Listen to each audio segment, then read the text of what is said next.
ভাইরা আমার, আমি আপনাদের সামনে পবিত্র কোরআনুল কারীমের সূরা আরাফের একটা ছোট্ট আয়াত তেলাওয়াত করেছি, আর নবীজির অসংখ্য হাদিস থেকে একটা হাদিসও পাঠ করেছি। আমি আমার তেলাওয়াতকৃত আয়াত এবং হাদিসকে সামনে রেখে কিয়ামত এবং কিয়ামতের আলামত সম্পর্কে আলোচনা করব। বিষয়টা খুব গুরুত্বপূর্ণ। কিয়ামতের আলোচনা শুনলে ঈমান তাজা হয়। কিয়ামতের আলোচনা শুনলে এরকম আমলের আগ্রহ পয়দা হয়। কিয়ামতের আলোচনা শুনলে কিয়ামতের ভয়, হিসাব নিকাশের ভয় দিলের মধ্যে আল্লাহ ঢুকাইয়া দেন, বলে সুবহানাল্লাহ। এই জন্য মাঝে মাঝে কিয়ামতের আলোচনা, কিয়ামতের আলামতের আলোচনা শোনা দরকার। আল্লাহ রাব্বুল আলামিন পবিত্র কোরআনুল কারীমের মধ্যে অসংখ্য জায়গা কিয়ামতের আলোচনা করছেন। সূরাতুন নাবার মধ্যে কিয়ামতের আলোচনা করেছেন। সূরাতুল কামারের মধ্যে আল্লাহ তাআলা কিয়ামতের আলোচনা করেছেন। সূরা জিলজালের মধ্যে কিয়ামতের আলোচনা করেছেন। সূরাতুল কারিয়ার মধ্যে কিয়ামতের আলোচনা করেছেন। সূরা ইনফিতারের মধ্যে আল্লাহ তাআলা কিয়ামতের আলোচনাই করেছেন, বলে সুবহানাল্লাহ। কোরআনের বহু জায়গা, অনেক সূরার মধ্যে আল্লাহ আলোচনা করেছেন। আর এই পৃথিবীতে যত নবী রাসূল এসেছিলেন, সমস্ত নবী রাসূল তাদের নিজ নিজ উম্মতদেরকে কিয়ামত এবং কিয়ামতের আলামত সম্পর্কে অবহিত করেছেন, বলে সুবহানাল্লাহ। আমাদের নবী সহ একেবারে আদম আলাইহিস সালাম থেকে নিয়ে আমাদের নবী পর্যন্ত 1,24,000 পয়গম্বর প্রত্যেকেই নিজ নিজ উম্মতদেরকে কিয়ামত সম্পর্কে এবং কিয়ামতের আলামত সম্পর্কে আলোচনা করেছেন, বলে সুবহানাল্লাহ। ভাইরা আমার, কিয়ামতের আলোচনা আমরা শুনতে রাজি আছি কিনা? আল্লাহ পাক আমাদেরকে তৌফিক দান করুন। কিয়ামত, পৃথিবীর প্রত্যেকটা বস্তুর, প্রত্যেকটা জিনিসের একটা নির্ধারিত একটা মেয়াদ আছে, একটা টেম্পার আছে। যখন এই টেম্পারটা চলে যায়, মেয়াদ শেষ হয়ে পড়ে, তখন এই বস্তুর ধ্বংস অনিবার্য। আমরা যারা এখানে বসছি, আমাদেরও প্রত্যেকের কিন্তু একটা মেয়াদ আছে, কতদিন এই পৃথিবীতে থাকবো। হয়তো আমি জানি না আমার মেয়াদ কতদিন আছে। আমার মেয়াদ যখন শেষ হয়ে যাবে, তখন আমার জন্য কিয়ামত হয়ে যাবে। আমি ধ্বংস হয়ে যাব, আমি মরে যাব। ঠিক তেমনি ভাবে পৃথিবীতে যত গৃহপালিত পশু আছে, সমস্ত পশুর একটা নির্ধারিত টেম্পার আছে, মেয়াদ আছে। যখন এই মেয়াদ শেষ হয়ে যাবে, এই পশুটাও তখন ধ্বংস হয়ে যাবে। এরকম প্রত্যেকটা বস্তুর, একটা গাছও চিরকালের জন্য দাঁড়িয়ে থাকে না। প্রত্যেকটা গাছেরও একটা নির্ধারিত টেম্পার আছে। এই টেম্পার যখন চলে যাবে, তখন এই গাছ মরে যাবে, ধ্বংস হয়ে যাবে। এইভাবে একটা বীজ, রাস্তার বীজ, কেমন এই যে জয়পাশার বীজ কত মজবুত করে করছে ইঞ্জিনিয়ার, কিন্তু এটা কি চিরকাল থাকবে? এইটারও একটা মেয়াদ আছে। এই মেয়াদ যখন শেষ হবে, তখন এই বীজও ধ্বংস হয়ে যাবে। এইভাবে পৃথিবীতে যত বস্তু আছে, সমস্ত বস্তুর একটা নির্ধারিত মেয়াদ আছে। ঠিক তেমনি ভাবে এই সুন্দর সাজানো পৃথিবীটারও একটা নির্ধারিত মেয়াদ আছে। এই মেয়াদটা যখন শেষ হয়ে যাবে, তখন এই পৃথিবীকেও আল্লাহ ধ্বংস করে দিবেন। এই পৃথিবীর আকাশ থাকবে না, জমিন থাকবে না, নদী নালা থাকবে না, পাহাড় পর্বত থাকবে না, ঘর বাড়ি থাকবে না, আসমান জমিন সবকিছু একাকার হয়ে যাবে। নির্ধারিত একটা দিনে সবকিছু ধ্বংস হয়ে একেবারে রুটির মতো হয়ে যাবে।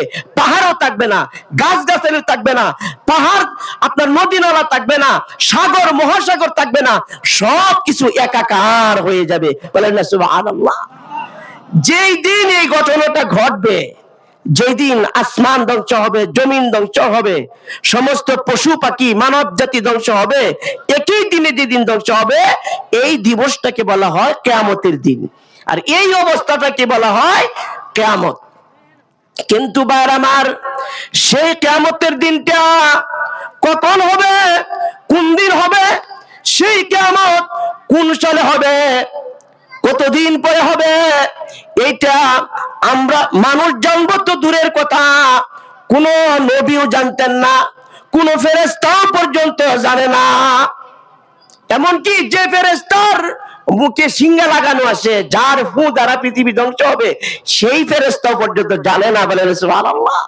এটা কবে হবে একমাত্র জানেন কে? আল্লাহ। আল্লাহ ছাড়া কেউ জানে না। এই জন্য আল্লাহ নবীকে শিক্ষা দিতে, হে নবী, তোমাকে যদি কেউ কিয়ামত সম্পর্কে প্রশ্ন করে, ইয়াসআলুনাকা আনিস সাআতি আইয়ানা মুরসাহা কুল ইন্নামা ইলমুহা ইনদা রাব্বি, হে নবী, তোমাকে যদি কেউ কিয়ামত সম্পর্কে প্রশ্ন করে কিয়ামত কখন হবে, তখন তুমি মানুষকে পরিষ্কার ভাবে বলে দিবা যে কিয়ামতের জ্ঞান একমাত্র আমার রব আল্লাহর কাছে আছে, আমি জানি না। তুমি না করে দিবা যে আমি জানি না। এটা একমাত্র কে জানে বলেন? আল্লাহ। পৃথিবীতে 5টা এলেম, 5টা জ্ঞান, এটা একমাত্র আল্লাহর হাতে রাখছেন। পৃথিবীর আর কোন মানুষ জানবে না 5টা বিষয়, এটা একমাত্র আল্লাহ জানবেন। মানুষ গবেষণা করলেও, সারা জীবন তপস্যা করলেও এই 5 বিষয়ের এলেম কেউ জানতে পারবে না, এটা একমাত্র আল্লাহই জানেন। সূরা লুকমানের 34 নম্বর আয়াতের মধ্যে আছে 5টা জিনিস। কি কি? আল্লাহ বলেন, ইন্নাল্লাহা ইনদাহু ইলমুস সাআতি ওয়া ইউনাজ্জিলুল গায়স ওয়া ইয়ালামু মা ফিল আরহাম ওয়া মা তাদরি নাফসুম মাযা তাকসিবু গাদা ওয়া মা তাদরি নাফসুম বিআইয়ি আরদিন তামুত। আল্লাহ বলেন এই আয়াতের মধ্যে 5টা জিনিস আল্লাহ ছাড়া কেউ জানে না। 1 নম্বর হলো কিয়ামতের ইলম, একমাত্র কে জানেন? আল্লাহ। ইন্নাল্লাহ ইনদাহু ইলমুস সাআ, অর্থাৎ কিয়ামতের ইলম একমাত্র আল্লাহর কাছে, আর কেউর কাছে না। 2 নম্বর ওয়া ইউনাজ্জিলুল গায়স, 2 নম্বর হলো বৃষ্টি কখন আল্লাহ নাজিল করবেন, এটা কেউ জানে না। এই জন্য দেখবেন অনেক সময় রোদ্রের মধ্যে বৃষ্টি হয়, আবার অনেক সময় দেখবেন মেঘে আচ্ছন্ন করে ফেলছে, এরপরও বৃষ্টি নাই। এমনকি আবহাওয়া অফিস থেকে যে সংবাদ দেয়, এটা অনুমান ভিত্তিক, নিশ্চিত না। একমাত্র নিশ্চিত করে বৃষ্টির সংবাদ কে বলতে পারে বলেন? আল্লাহ। এটা হলো 2 নম্বর। 3 নম্বর হলো ইয়ালামু মা ফিল আরহাম, আল্লাহ বলেছেন মায়ের জরায়ুতে ছেলে নাকি মেয়ে, এটা একমাত্র আল্লাহ জানেন, আর কেউ জানে না। মায়ের পেটে জরায়ুতে, গর্ভবতী মেয়ের পেটের মধ্যে ছেলে না মেয়ে, আমরা যদিও আলটা করিয়া জানতে পারি ছেলে বা মেয়ে, এটা কবে? যখন পরিপূর্ণ হয়ে পড়ে, রূহ এসে পড়ে, 5-6 মাস চলে যায়, তখন আমরা জানতে পারি। কিন্তু এর আগে সন্তান পেটে আসার সাথে সাথে দুনিয়ার কোন ডাক্তার আলটা করিয়াও বুঝতে পারে না ছেলে হবে নাকি মেয়ে হবে। কথাটা কি না? এই ছেলে মেয়ে হওয়ার সংবাদ এলেন একমাত্র কার কাছে আছে বলেন? আল্লাহর কাছে। সেটা 3 নম্বর। 4 নম্বর জ্ঞান, ওমা তাদরি নাফসুম মাযা তাকসিবু গাদা, আল্লাহ বলেছেন তুমি আগামী দিন কি অর্জন করবে, আগামী দিন তুমি সুখে থাকবে নাকি দুঃখে থাকবে তুমি জানো না। ভবিষ্যতের সংবাদ মানুষের কাছে নাই, কার কাছে আছে বলে? আল্লাহর কাছে। আমি কি আগামীকাল পর্যন্ত থাকবো কিনা আমি জানি না। আগামীকাল আমার সুখ হবে না দুঃখ হবে, আগামীকাল আমার কি অ্যাক্সিডেন্ট হবে না মরণ হবে, এই পৃথিবীর কেউ জানে না। জানেন কে? একমাত্র আল্লাহ। এটা 4র্থ নম্বর জ্ঞান। 5ম নম্বর জ্ঞান, আল্লাহ বলেন ওয়ামা তাদরি নাফসুম বিআইয়ি আরদিন তামুত, আল্লাহ বলেছেন হে মানব জাতি, তোমরা কখন কোন জমিনে তুমি মৃত্যুবরণ করবা, এটা আমি আল্লাহ ছাড়া তোমরা কেউ জানো না। আমি কোথায় মরবো, ঘরে মরবো না সফরে মরবো, আমি কি রাস্তায় মরবো নাকি কোথাও পানিতে মরবো, নৌকায় মরবো না বাসে মরবো, এই এলেম একমাত্র কার কাছে আছে বলেন? আল্লাহর কাছে আছে। এই যে 5টা এলেম আল্লাহ পাক মানুষকে এই জ্ঞান দেন নাই। এই 5 জিনিস ছাড়া যত জ্ঞান আছে সমস্ত জ্ঞান মানুষ চেষ্টা করলে অর্জন করতে পারবে বলেন না সুবহানাল্লাহ।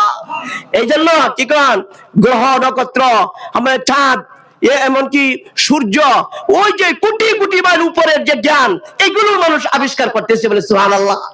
কারণ এই 5টার ভিতরে বাহিরে যত জিনিস আছে সমস্ত জ্ঞান মানুষ অর্জন করতে পারবে। এই 5টা বিষয়ের মধ্যে 1 নম্বর হলো কিয়ামত। 1 নম্বরে রাখছেন আল্লাহ কিয়ামত। কিয়ামতের জ্ঞান কারো কাছে নাই। রাসূল করিম সাল্লাল্লাহু আলাইহি সাল্লাম কিয়ামত সম্পর্কে শুধু বলেছেন যে আমি কিয়ামত কখন হবে আমি জানি না, তবে কিয়ামতের কিছু আলামত আছে। এই আলামতগুলো যখন প্রকাশ পাবে তখন তোমরা বুঝে নিবা কিয়ামত খুব নিকটবর্তী সময়ে। বলেন না সুবহানাল্লাহ। নবীজি বলেছেন কিয়ামতের আলামত হলো দুই প্রকার। এক নম্বর আলামত হলো আলামতে সুগরা, মানে কিয়ামতের ছোট আলামত, যে আলামত গুলো অনেক আগে থেকে শুরু হবে। আমাদের নবী সাল্লাল্লাহু আলাইহি ওয়াসাল্লাম পৃথিবীতে আগমনের মাধ্যমে ছোট আলামত শুরু হয়েছে। আমাদের নবী পৃথিবীতে শেষ নবী হিসাবে আসা, এটাও একটা ছোট্ট আলামত। নবীজি এই পৃথিবী থেকে বিদায় নেওয়া, এটাও একটা ছোট্ট আলামত। সাহাবা একরাম দুনিয়া থেকে চলে যাওয়া, এটাও একটা ছোট্ট আলামত। কিয়ামতের ছোট আলামত এটা নবীর যুগ থেকে শুরু হয়েছে, একেবারে বড় বড় আলামত হওয়ার আগ পর্যন্ত, কিয়ামতের আগ পর্যন্ত এটা ঘটতে থাকবে। বলে সুবহানাল্লাহ। এটি হলো বলা হয় আলামতে সুগরা। আর দুই নম্বর আলামত হলো আলামতে কুবরা, বড় আলামত, কিয়ামতের বড় আলামত, যেগুলো কিয়ামতের একদম অতি কাছাকাছি সময়ে প্রকাশ পাবে। বলে সুবহানাল্লাহ। ভাইরা আমার, হাদিস শরীফের মধ্যে আছে কিয়ামতের বড় আলামত আর ছোট আলামত সবগুলো মিলে, ছোট আলামত আর বড় আলামত মিলে 141টি আলামত। কিয়ামতের মোট আলামত কয়টা বলে? 141টি আলামত। এটা যারা বর্তমান বিশ্বের ইসলাম নিয়ে গবেষণা করে, ইসলামিক স্কলার, তারা বলেছেন যে 141টি আলামতের মধ্যে 131টা, 141 মধ্যে 131টা আলামত হলো কিয়ামতের ছোট আলামত, আর 10টা হইলো বড় আলামত। বলেন সুবহানাল্লাহ। 10টা আলামত হলো বড় আলামত, এটি নির্ধারিত। এরকম 131টা আলামত, এইগুলো হাদিসের বিভিন্ন কিতাবের মধ্যে কিতাব আছে। আবার বর্তমান বিশ্বের অনেক স্কলার, আরবদের শায়েখেরা, তারা বলেছেন 131টা ছোট আলামতের মধ্যে 86টা আলামত অলরেডি প্রকাশ পেয়ে গেছে। কয়টা প্রকাশ পাইছে? 131টার মধ্যে 86টা প্রকাশ পেয়ে গেছে। আর বাকি আছে কয়টা?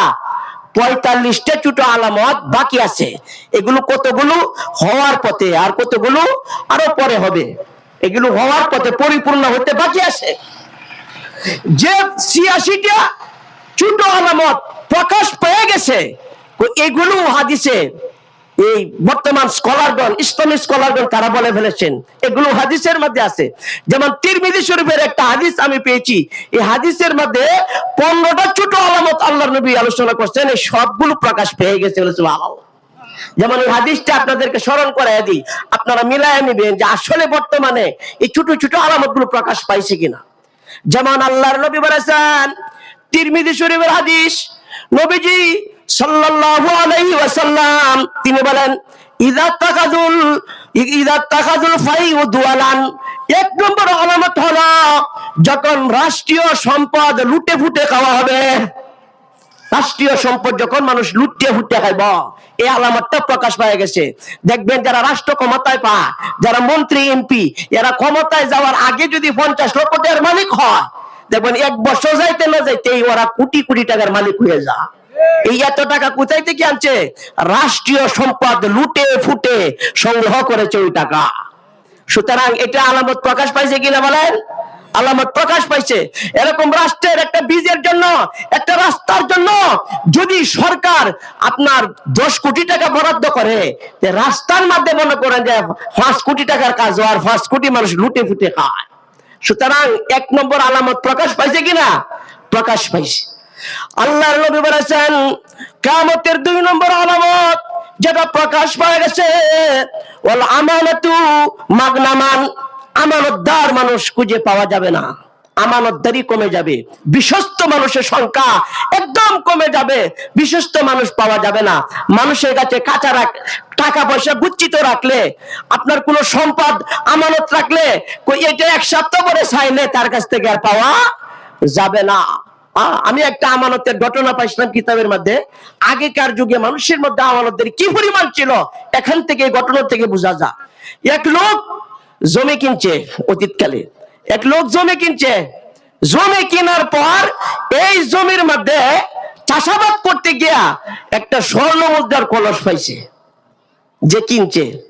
উনি চিন্তা করতেছেন কত আমানতদার দেখেন, উনি চিন্তা করতেছে আমি তো জমি কিনছি বিক্রেতার কাছ থেকে, আমি জমি কিনছি, আমি স্বর্ণ মুদ্রার কলস তো কিনি নাই, সুতরাং এই কলসের মালিক আমি না। আমরা হলে কি করতাম, না জমির সাথে যা আছে সব আমার।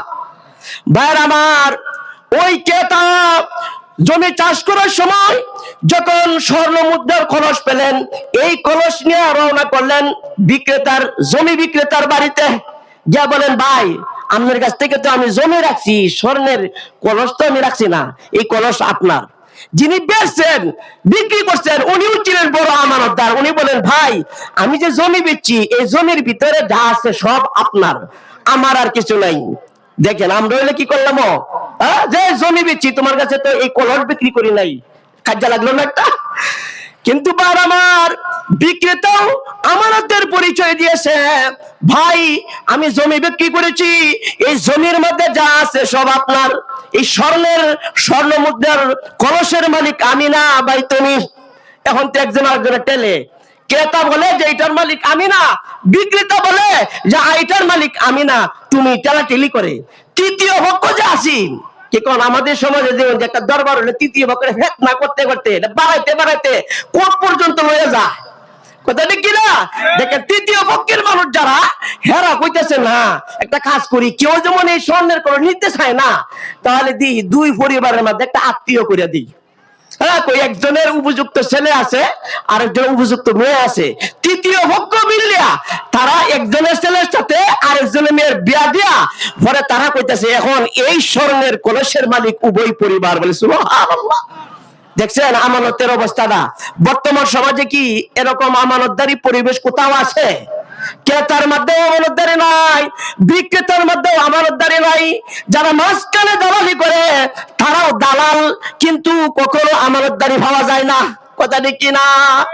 এটা কিয়ামতের একটা আলামত। আল্লাহর নবী মুহাম্মদ সাল্লাল্লাহু আলাইহি ওয়াসাল্লাম কিয়ামতের আরেকটা আলামত বলেছেন, ওয়াজ যাকাতু মাগরামান, মানুষ যাকাতকে জরিমানা মনে করবে। যাকাত একটা ফরজ বিধান না? ফরজ বিধান, নেশাব পরিমাণ মালিক হলে বছর শেষে শতকরা 2.5 টাকা হারে যাকাত দিতে হয়। কিন্তু বার আমার এই পৃথিবীতে অসংখ্য দরিদ্র মানুষ, সবাই যদি যাকাত দিত তাহলে সমাজে কোনো ভিক্ষুক খুঁজে পাওয়া যেত না, গরিব মানুষ খুঁজে পাওয়া গেল না, অনাহারী মানুষ খুঁজে পাওয়া যেত না। কারণ যাকাত দাতার যাকাতের পয়সা পেয়েই সবাই সুখী হয়ে যেত। কিন্তু সম্পদশালীরা যাকাত দেয় না, সম্পদের লোভে যাকাতের টাকাও তারা আটকে রাখে, এটাকে জরিমানা মনে করে যে ইসলাম আমাদের উপরে চাপিয়ে দিচ্ছে। বলে নাউজুবিল্লাহ।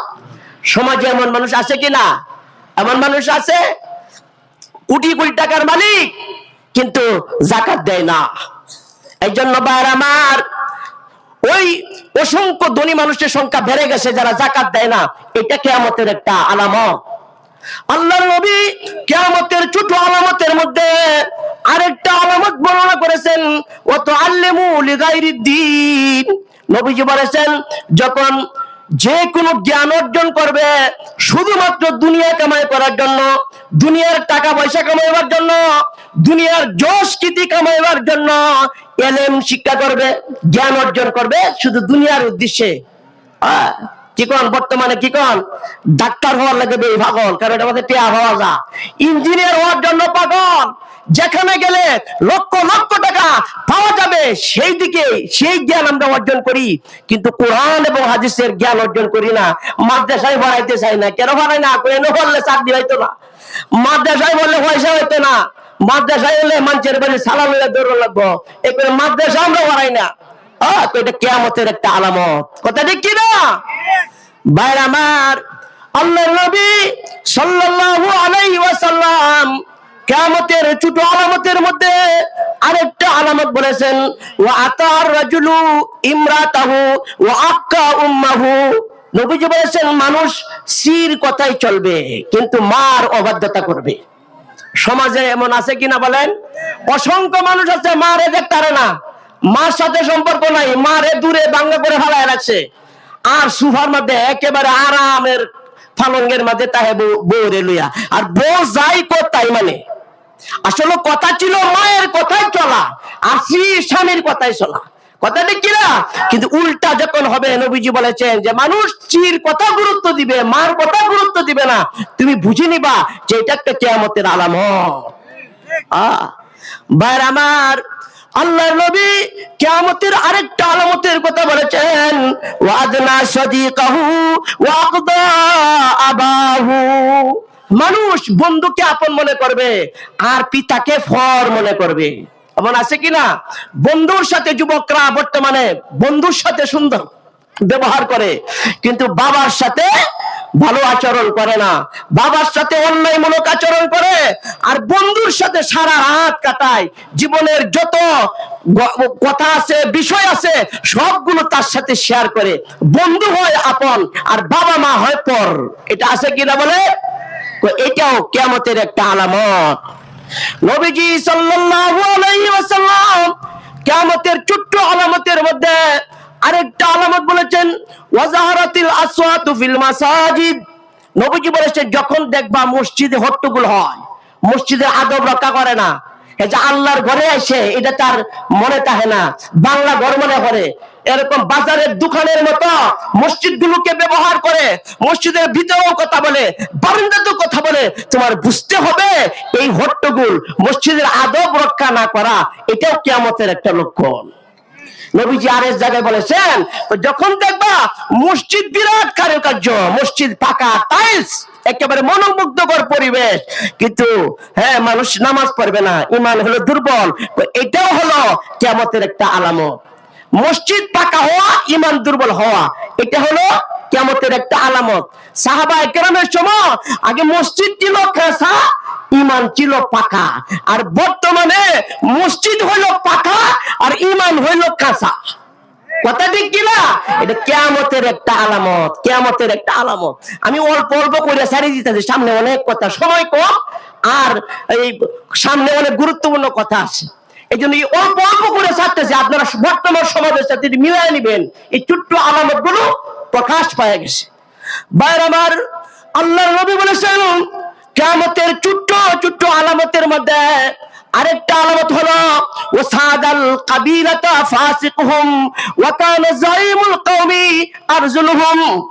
নবীজি বলেছেন যখন তুমি দেখবা সমাজের পাপিষ্ট যারা, সমাজের দুর্নীতিবাজ যারা, সমাজের খারাপ মানুষ, সমাজের সমাজপতি হবে, সমাজ পরিচালনা করবে, সমাজের নেতৃত্ব দিব খারাপ মানুষ, ভালো মানুষ গর্বে থাকবো। ভালো মানুষের কোনো দাম থাকতো না।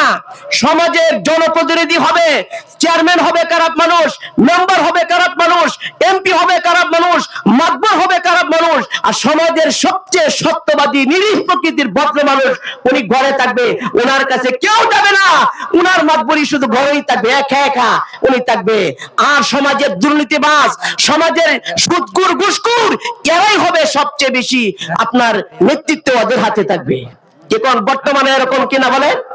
হ্যাঁ, একজন ভালো মানুষ যদি নির্বাচনে দাঁড়াইতো তোর মানুষকে ভাই আমনে কে লাগে দাঁড়াইছেন, এটা তো আমনে লাগে না, তার মানে কি বুঝাইতে যাচ্ছে যে এটা ভালো মানুষের লাগে না, এটা কিয়ামতের একটা আলামত। ভাইরা আমার, আল্লাহর নবী সাল্লাল্লাহু আলাইহি ওয়াসাল্লাম কিয়ামতের ছোট আলামতের মধ্যে আরেকটা আলামত বলেছেন, ও উকিমার রাজুলু মাকামাতা শাররিহি। নবীজি বলেছেন যখন মানুষ আপনার অন্য একজন নেতাকে তার অনিষ্ট থেকে বাঁচার জন্য সম্মান করব, সম্মান দেওয়ার উদ্দেশ্যে সম্মান করবে না, অনিষ্ট থেকে বাঁচার জন্য সম্মান করব। দেখুন যে সমাজের অনেক মস্তান আছে, সামনে হইলে বাধ্য হইয়া আমরা সালাম দিই, আসসালামু আলাইকুম ভাই, আপনি কেমন আছেন, আমরা বহুদিন ধরে দেখি না, আর ভিতরে মনে মনে কই এ যদি মরতো ভালো হইব। কি কোন আমরা যে সম্মান করি, বহু মানুষ সমাজের এরকম যে সম্মান যদি না করি তাহলে মামলায় ঢোকায় দিব, আমি যদি সম্মান না করি আরেকবার ফেসে বাড়ায় দিব, সম্মান না করলে বিপদে বাড়ায় দিব। এই জন্য আপনার তার অনিষ্ট থেকে বাঁচার জন্য আমরা সম্মান করি, সম্মান দেওয়া লাগে না, মুখে সম্মান দেই আর দিলে অভিশাপ দেই। এই সময়টা যখন হবে, নবীজি বলেছেন এটাও কিয়ামতের একটা আলামত। আপনারা কি বুঝতেছেন, মিলাইতেছেন? ভাইরা আমার, আল্লাহর নবী সাল্লাল্লাহু আলাইহি ওয়াসাল্লাম কিয়ামতের ছোট আলামতের মধ্যে আরেকটা আলামত বলেছেন, ওয়াজাহারাতিল কায়নাতু ওয়াল মাআজিফ। নবীজি বলেছেন যখন দেখবা গান বাজনা বেড়ে গেছে, গায়ক গায়িকার সংখ্যা বেড়ে গেছে, বাদ্যযন্ত্রের সংখ্যা বেড়ে গেছে, তখনই মনে করবা এটা কিয়ামতের একটা আলামত। বর্তমানে শিল্পীর সংখ্যা বাড়ছে কিনা বলেন, আউল ফাল বেড়ে গেছে কিনা বলেন, বাউল গায়ক বেড়ে গেছে, এরকম নর্তকী বেড়ে গেছে, নাচানাচি বেড়ে গেছে। আরে ভাই, একসময় তো গান বাজনা শোনার জন্য, যাত্রা শোনার জন্য সিনেমার হলে যেত, মাইলের পর মাইল হেঁটে যেত, টাকা টিকিট করে ঘরে দেখতো। কিন্তু এখন সিনেমা হল বছর হয়ে গেছে, এখন প্রত্যেকের হয়েডে হয়েডে সিনেমা। ঠিক একটা টাচ মোবাইল তাহলে আর কিছু লাগে না, দুনিয়ার যত বদমাইশি আছে সব এটা আমাদের টিপলেই পাওয়া যায়। এটা হলো কিয়ামতের সবচেয়ে বড় আলামত। এই টাচ মোবাইলের যদিও সুবিধা আছে, অসুবিধাও আছে, এটা কিয়ামতের একটা আলামত। নবীজি আরেক জায়গার মধ্যে বলছেন, যখন দেখবা বিজ্ঞানের বিরাট উন্নতি হয়েছে, সারা পৃথিবীর সংবাদ মুহূর্তের মধ্যে হতে পারে, সারা পৃথিবী তার হাতের মুঠো থাকে, বুঝবা এটা কিয়ামতের একটা আলামত। টাচ মোবাইল বের হওয়া, সারা পৃথিবীর সংবাদ, সারা দেশের সংবাদ একসাথে চোখের সামনে কুড়ের ঘরে বসিয়া সংবাদ পাওয়া, এটাও কিয়ামতের একটা লক্ষণ। ভাইরা আমার, আল্লাহর নবী মুহাম্মদ সাল্লাল্লাহু আলাইহি ওয়াসাল্লাম কিয়ামতের ছোট আলামতের মধ্যে আরেকটা আলামত বলেছেন, ও শুরিবাতুল খামর। নবীজি বলেছে যখন দেখবা নেশাগ্রস্ত মানুষের সংখ্যা বেড়ে গেছে, এটাও কিয়ামতের আলামত। এখন নেশা, গাঞ্জাখুর, মদখুর বাড়ছে না কমছে? গাঞ্জাখুর বেড়েছে, মদখুর বেড়েছে, ফেন্সিডিল বেড়ে গেছে, ইয়াবাখুর বেড়ে গেছে। কত জাতের যে নেশা আছে হিসাব নাই, ট্যাবলেট জাতীয় আছে, তরল জাতীয় আছে, আপনার ওই ফাউটার জাতীয় আছে, ইনজেকশন জাতীয় আছে, হাজার রকমের এই মদ নেশা আছে। আমাদের যুব সমাজ, বেশিরভাগ যুব সমাজ ওই নেশার সাথে জড়িত হয়ে গেছে। কথা দেখছি না? এটা কিয়ামতের একটা আলামত।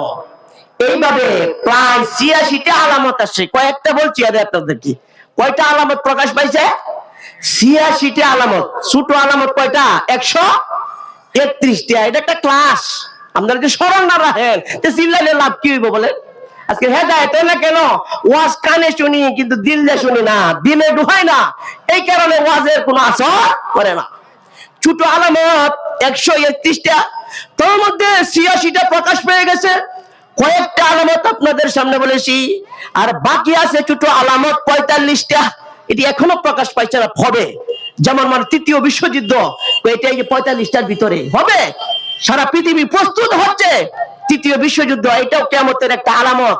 এরকম তৃতীয় বিশ্বযুদ্ধের মধ্যে পৃথিবীর সমস্ত অস্ত্র, বোমা, এটম বম, অস্ত্র এগুলো ধ্বংস হয়ে যাবে, আবার তলোয়ারের যুগ আসবে। তো এটাও কিয়ামতের ছোট আলামতের মধ্যে একটা আলামত, যেটা এখনো আপনার পূর্ণ হয় নাই, প্রকাশ পায় নাই, কিন্তু হবে। এরকম ফুরাত নদীর কথা কিতাবের মধ্যে আছে, ফুরাত নদী শুকিয়ে যাবে। যখন একদম শুকিয়ে যাবে তোর মনে করবা এটা কিয়ামতের একটা আলামত। এরকম খনিজ সম্পদ উঠে যাবে, মানুষ স্পষ্ট ভাবে স্বর্ণের খনি, কয়লার খনি, এই সমস্ত খনিগুলো সচক্ষে যখন দেখবে, এটাও ছোট আলামত যেগুলো এখনো প্রকাশ পায় নাই। এভাবে কয়টা বাকি আছে? ৪৫টা ছোট আলামত বাকি আছে। ভাইর আমার, যে ৪৫টা ছোট আলামত বাকি আছে, তার মধ্যে সবচেয়ে আলোচিত, সবচেয়ে গুরুত্বপূর্ণ হলো যেটা একেবারে শেষের দিকে আলামত, সেটা হলো এই পৃথিবীতে ইমাম মাহদী আলাইহিস সালাতু ওয়াস সালামের আগমন। ইমাম মেহেদী আলাইহিস সালাম, এটা ছোট আলামতের একেবারে সর্বশেষের দিকে একটা আলামত। বলে সুবহানাল্লাহ।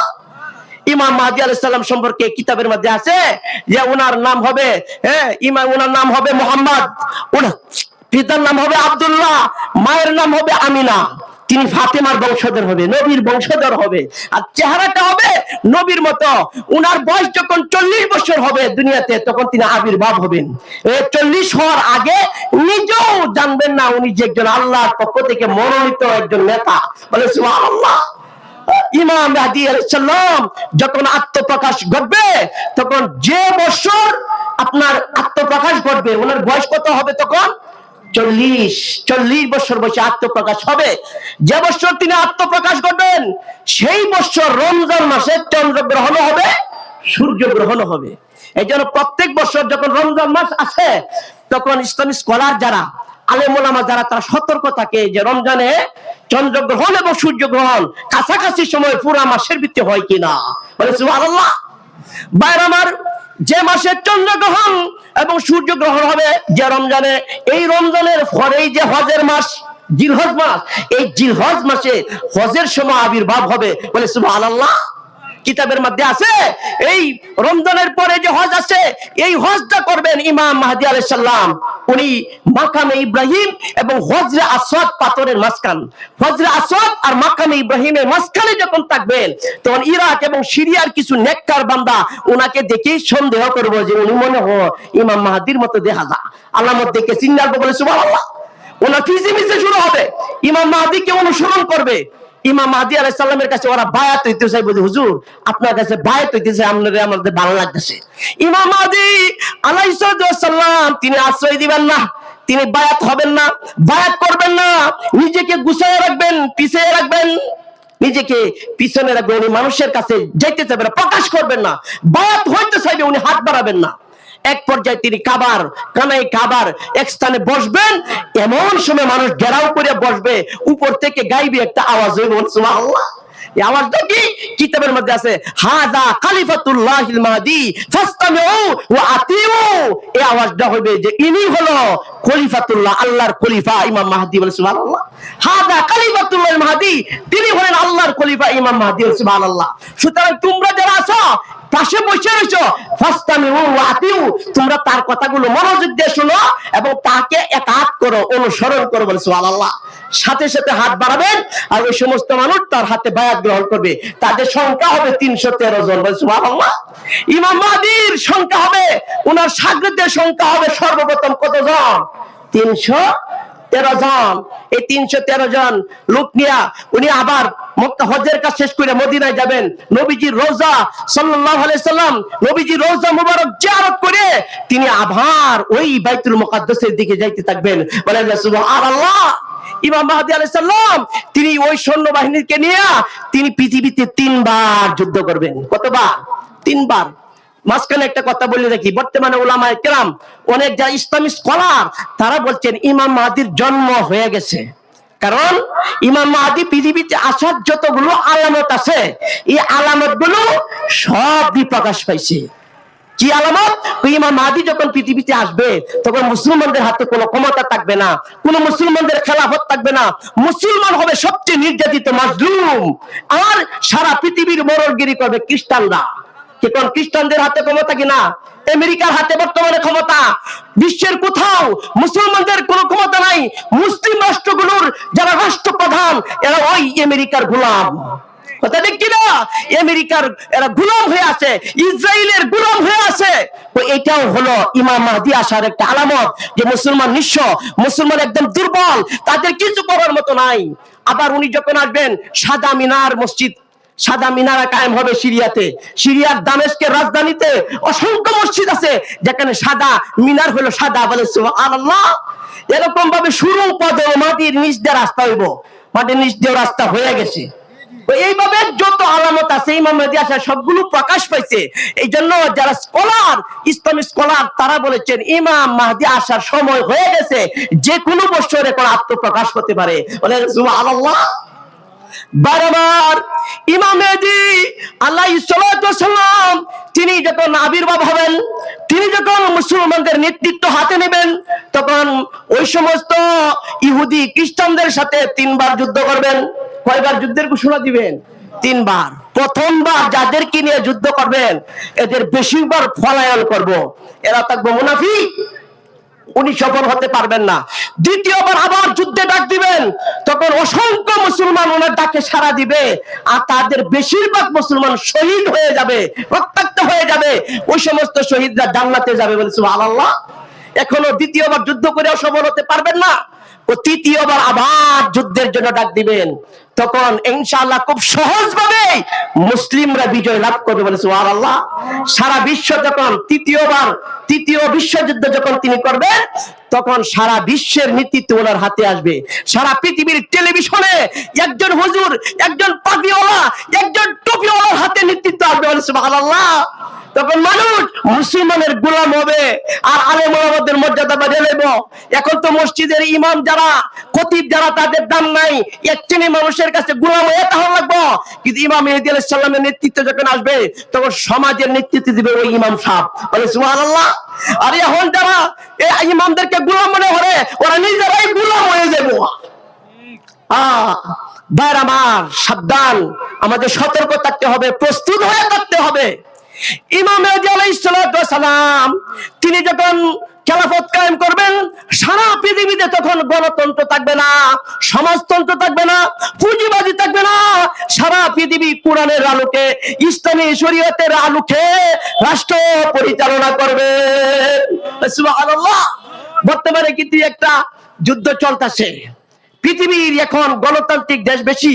একটা হলো গণতন্ত্র, মানব রচিত আইনে বিশ্ব চলতেছে। আর এক শ্রেণীর মানুষ সারা পৃথিবীতে তারা কোরআনের আইন, কোরআনের শাসন কায়েমের চেষ্টা করতেছে। কথা ঠিক কিনা? অনেক রক্তপাতের পরে, অনেক খুন খারাপির পরে, অনেক রক্ত ঝরার পরে আল্লাহ কোরআনের শাসন, কোরআনের ক্ষমতা একদিন আল্লাহ পাক দিবেন। বলে সুবহানাল্লাহ। যারা গণতন্ত্রের পক্ষে থাকবে, গণতন্ত্রকে ভালোবাসবে, ওরা হইব ওই ইহুদি খ্রিস্টানদের দালাল। আর যারা আপনার এই কোরআনের পক্ষে থাকবে, ইসলামী শাসনের পক্ষে থাকবে, এরা হবে ইমাম মাহাদির সৈনিক। বলেন সুবহানাল্লাহ। ইমাম মাহদী আলাইহিস সালাম উনি 7 থেকে 8 বছর উনি খেলাফত কায়েম করবেন, ইসলামী শাসন ব্যবস্থা কায়েম করবেন। কত বছর? 7 থেকে 8 বছর। এরপরে উনার এই শাসনকালের শেষ দিকেই শুরু হয়ে যাবে কিয়ামতের 10 আলামত। কিয়ামতের বড় আলামত কয়টা? 10টা হলো বড় আলামত। তার মধ্যে 1 নম্বর যে আলামত, এটা হলো দাজ্জালের আবির্ভাব।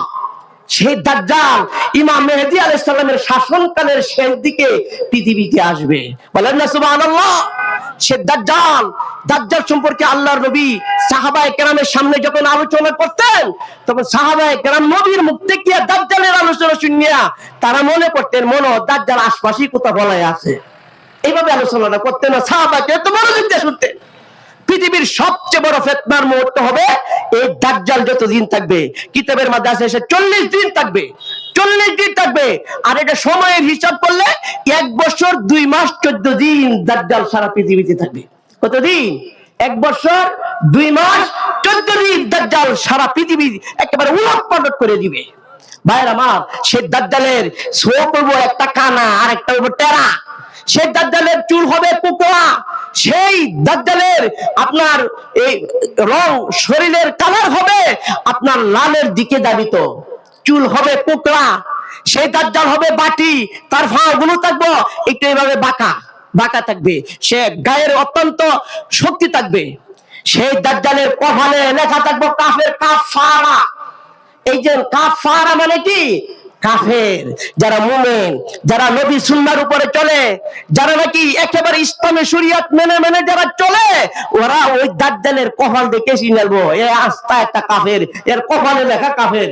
বলেন না সুবহানাল্লাহ। আর যারা নামাজ নাই, রোজা নাই, ঈমান নাই, আমল নাই, এরা দাজ্জালের লাইটটা দেখলে এরা বুঝতো না যে কি লেখা আছে। এই জন্য এখন থেকে ঈমান প্রস্তুত করলে এই দাজ্জালের ফিতনায় পড়বেন না। এই দাজ্জাল সে পৃথিবীতে এসে আপনার জাদুর মাধ্যমে নিজেকে খুদাই দাবি করবে। কি দাবি করবে? খুদা। সে বলবো আমি খুদা, আমি খুদা। মানুষ বলবে তুমি যদি খুদাই হয়ে থাকো, তে খুদার কাছ তো জীবিত রে মৃত্যুবরণ দে, আর মৃত্যুকে জীবিত করে, এটা আল্লাহর কাজ। তুমি দেখাছে, আরে আল্লাহর কাছ তো জমি থেকে ফসল তোলা, তুমি কি এগুলো পারো? সে বলবে হ্যাঁ আমি এগুলো পারি। একটা মানুষকে জিন্দা ধরে মারা লাগবো, এরপরে আবার সেখানে তাকে জীবিত করবো জাদুর মাধ্যমে, অর্থাৎ জিন্নাত হাজির করিয়া এই রূপটার সুরত, জিন মানুষের সুরত ধরতে সে অসম্ভব জাদুকরি, কুদরতি জাদুকরি বিদ্যা তার মধ্যে থাকবে, যে কোনো মানুষকে হত্যা করিয়া আবার সে জিন্দা করবো। দেখ হয় যে আমি আল্লাহ। মানুষ কইব যে তুমি যদি আল্লাহ হয়ে থাকো, এই এলাকাতে 10 বছর ধরে কোনো ফসল হয় না, এই জমির মধ্যে কোনো উর্বরতা নাই, তুমি একটু দেখা এলাও, তখন সেই জমির দিকে তখন সে ফসলের দিকে আপনার ইঙ্গিত দিবে, সাথে সাথে ফসল হয়ে যাইব। বলেন না সুবহানাল্লাহ। এরকম ভাবে যে গাভী দুধ দেয় না, উড়ে হাত দিবে, তো গাভী দুধ দেওয়া শুরু করবো।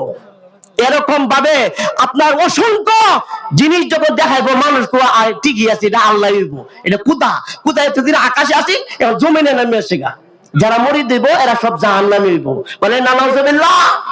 এই দাজ্জাল পৃথিবীর সমস্ত জায়গা বাতাসের গতিতে ছড়িয়ে পড়বে, কিন্তু দুই জায়গা যেতে পারবে না, মক্কা এবং মদিনায় যেতে পারতো না, এগুলো গেলেই ফেরেশতারা তাড়ায় দিব, এগুলো যেতে পারবে না। একজন মুমিন সামনে পড়বো, ওই মুমিন চ্যালেঞ্জ করবো, হে দাজ্জাল তোকে আমি বিশ্বাস করি, তুই কাফের, আমি ইসলামে যতগুলো কথা শুনেছি, দাজ্জালের যত আলামত আছে সমস্ত আলামত তোর মধ্যে আমি পাইছি।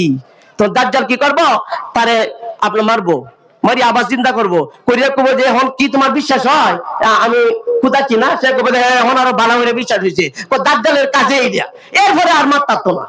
বলেন সুবহানাল্লাহ। ছোট্ট আলামত গুলো আপনাদের সামনে আলোচনা করেছি, এই ছোট্ট আলামতটা প্রত্যেকটা এক একটা গুনাহ, কথা ঠিক কিনা? এগুলো সাথে জড়িত হওয়া যাবে না, সুদের সাথে, জিনার সাথে, দুর্নীতির সাথে, চাঁদাবাজির সাথে সম্পৃক্ত হওয়া যাবে না। আমি যদি কিয়ামতের কোনো একটা আলামত জাতীয় গুনার সাথে জড়িত হয়ে পড়ি, তাহলে আমি মরব, আমার জাহান্নাম যাইম, ঈমান ঈমান আমার কপালে নসিবিত না। এই যে ছোট্ট আলামত গুলো প্রত্যেকটা বড় বড় গুনাহ, এই গুনাহ থেকে আমরা বিরত থাকবো।